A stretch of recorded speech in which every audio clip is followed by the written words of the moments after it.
Vous écoutez le Carnet des jeûneurs. Dans les coulisses du jeûne avec Pascal Destrel. Épisode 1. Le jeûne nous est familier.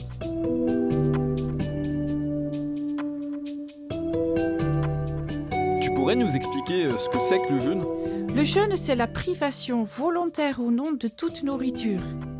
D'un point de vue physiologique, la période de jeûne commence à partir de la 6e heure environ après le dernier repas. Le jeûne met alors en route de façon progressive des mécanismes d'adaptation physiologique qui sont inscrits dans nos gènes. Sans cela, nous serions obligés à nous alimenter en permanence. Cet héritage provient du processus de l'évolution de l'homme, comme des animaux d'ailleurs, et cela depuis des milliers d'années. En absence de sucre apporté par l'alimentation, le jeûne se caractérise par le déclenchement du processus d'autophagie, ce qui veut dire se manger soi-même. Cette autophagie permet à l'organisme de puiser dans ses réserves de glycogène d'abord, stockées dans le foie, et les muscles aussi. Quand la privation d'aliments dure plus longtemps, l'organisme se tourne vers ses réserves de protéines et de lipides pour fabriquer de l'énergie et continuer à fonctionner. Ce mécanisme se met en route assez rapidement et de façon progressive. Au bout de 12 à 16 heures en moyenne, le processus de cétose se met déjà en route, c'est-à-dire la production de corps cétoniques à partir de cellules adipeuses et des acides gras qu'elles contiennent. J'ai utilisé un vocabulaire certainement inconnu, mais sachez que dans les prochaines publications, nous reviendrons sur ces sujets en les expliquant clairement. La capacité de fonctionner sans aucun apport de nutriments et en absence de sucre fait partie de notre quotidien, de notre bagage génétique d'hommes ou de femmes préhistoriques, de notre héritage socioculturel, religieux ou spirituel. Le jeûne nous est familier. Mais moi, Pascal, je n'ai jamais jeûné. Mais si! Le jeûne fait partie de nous jusque dans nos profondeurs.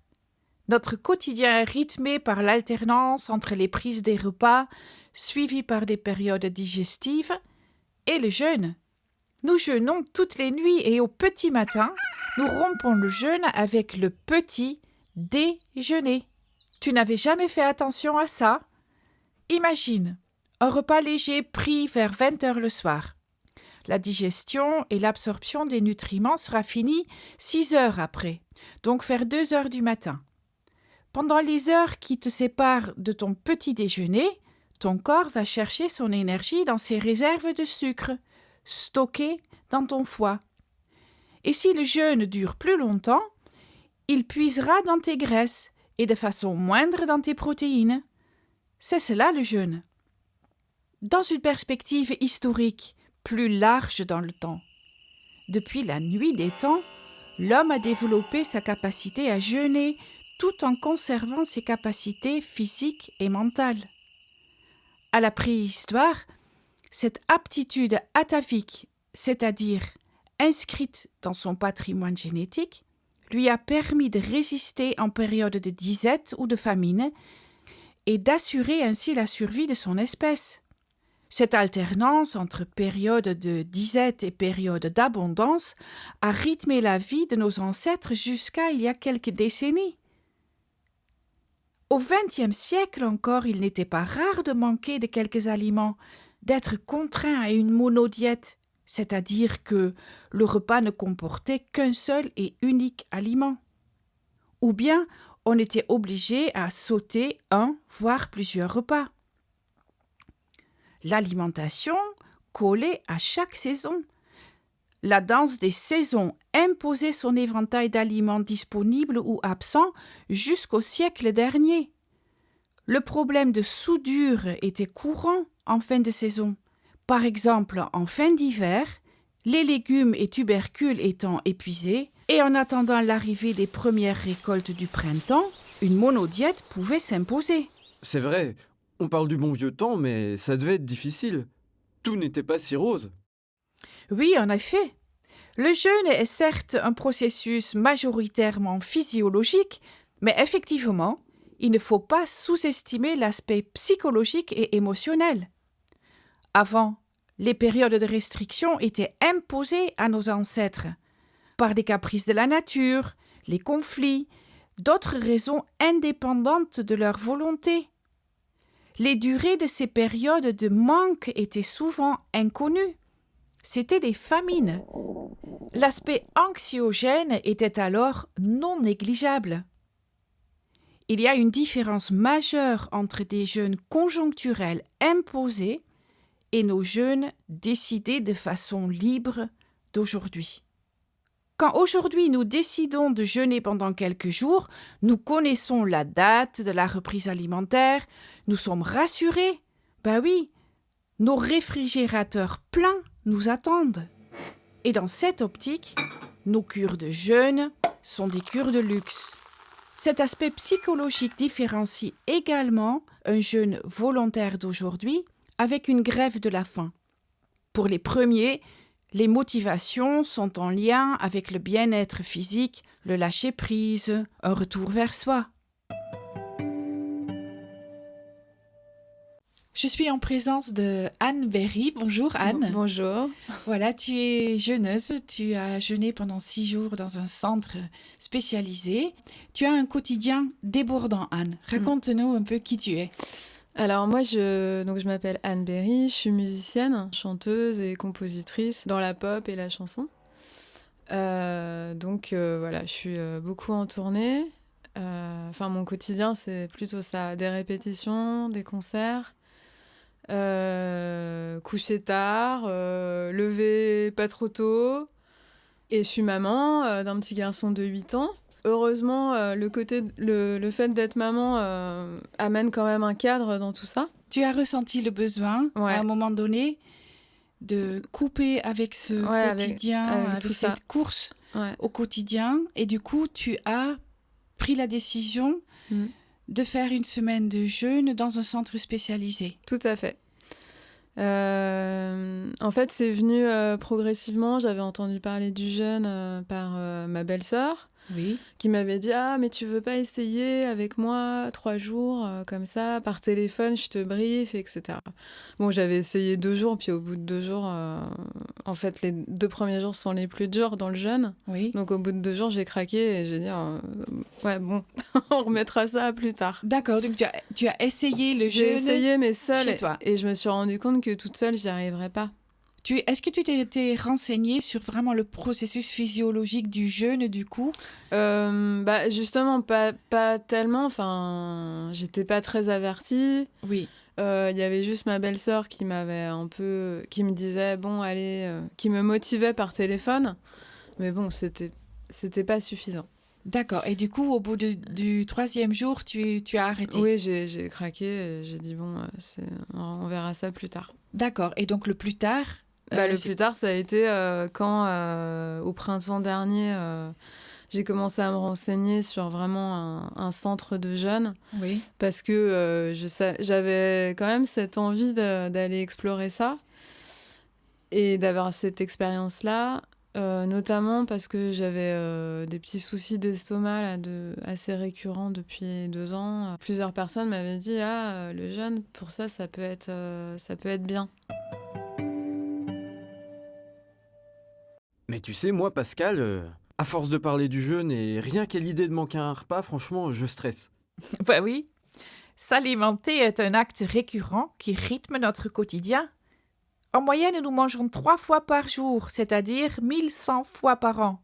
Multiplié par une espérance de vie de 85 ans, on va dire, ça donne un total de 93 000 repas pour une personne ayant la chance, évidemment, de vivre dans une société d'abondance.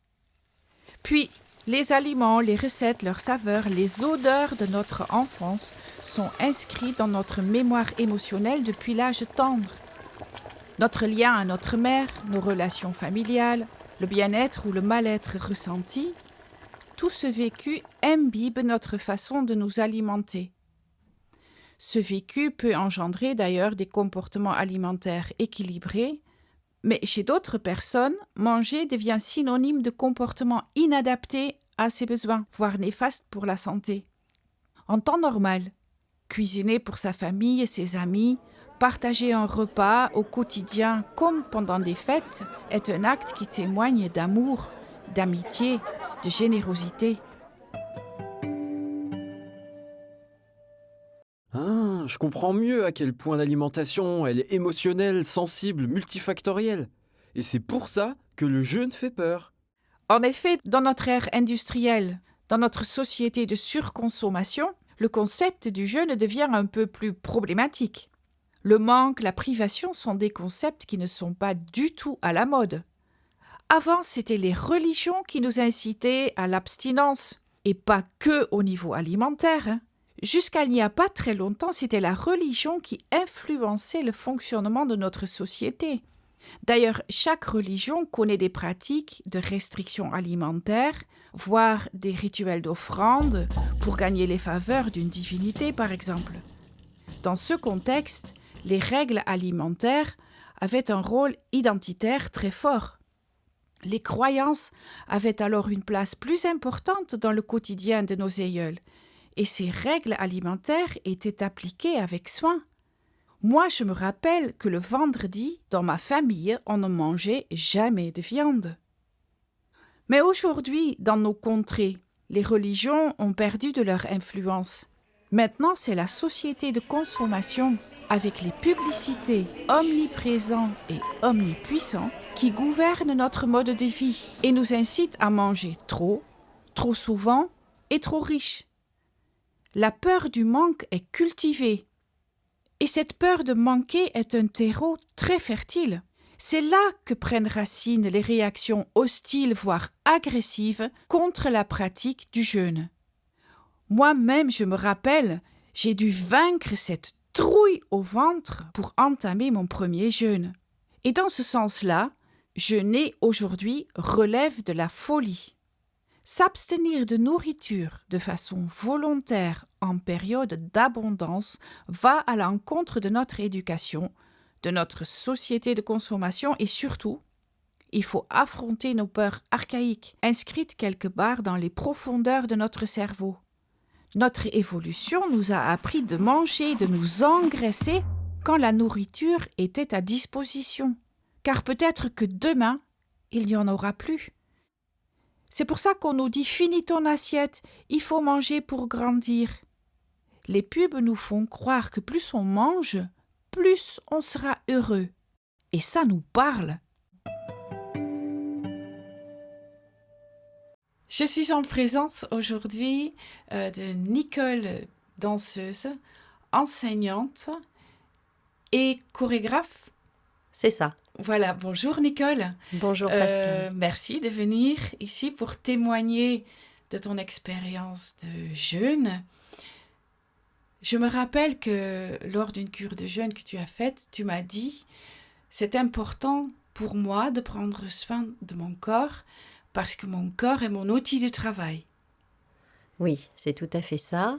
Donc pour, on va dire, un travail physique qui reste constant, quotidien, et évidemment avec l'avancée en âge, le vieillissement naturel du corps qui crée une forme de ralentissement, peut-être une forme de, je dirais aussi on n'a plus tout à fait le même répondant par rapport à ce que j'ai pu connaître il y a ne serait-ce qu'une dizaine d'années. Donc, je me suis tournée vers le jeûne, j'ai envie de dire, en rencontrant un ami lors d'une soirée que je n'avais pas vue depuis longtemps. Et quand je l'ai vu, il était rayonnant. Et je lui ai dit « Mais qu'est-ce que tu as fait ?» Et il m'a répondu « J'ai fait un jeûne. » Et ça a fait tilt dans ma tête, de me dire que c'était sans doute une expérience corporelle, physique, que j'avais envie de traverser.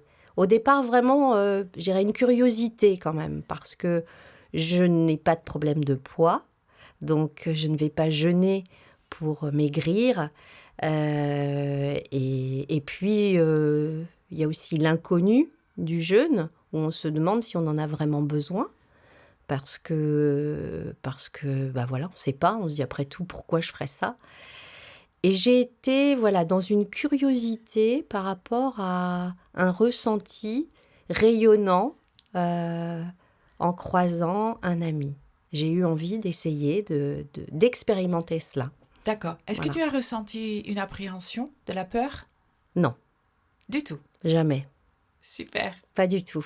Pas de peur. Des questions, mais pas de peur. Alors peut-être parce que dans ma vie, on va dire dans mon organisation, effectivement, je peux ne pas manger un midi, un soir, un matin. J'ai une forme d'instinctothérapie ou façon de suivre mon corps qui me dit ce qu'il a besoin. Donc, si je n'ai pas envie de manger, ou si je ressens qu'il ne faut pas manger, qu'il faut faire une pause, c'est des choses que je pratique en fait sans le savoir depuis très longtemps. Donc en fait, tu pratiques régulièrement ce qu'on appelle maintenant le fasting, le jeûne intermittent, de façon naturelle, instinctive. Sans doute. Ah, mais c'est super! Ça veut dire que malgré les pressions de la surconsommation, il y a de plus en plus de gens qui s'intéressent au jeûne. Oui, c'est vrai. Malgré ce bourrage de crâne, de plus en plus de personnes aspirent à vivre plus léger, loin des excès de la consommation. Il y a un vrai intérêt pour le jeûne qui permet de renouer avec soi, avec son corps, avec son mental, avec ses valeurs. Mettre entre parenthèses son quotidien pour se recentrer sur soi et offrir des vacances à sa tête et à son ventre. On sent bien qu'on est lourd, qu'on en demande trop à notre corps.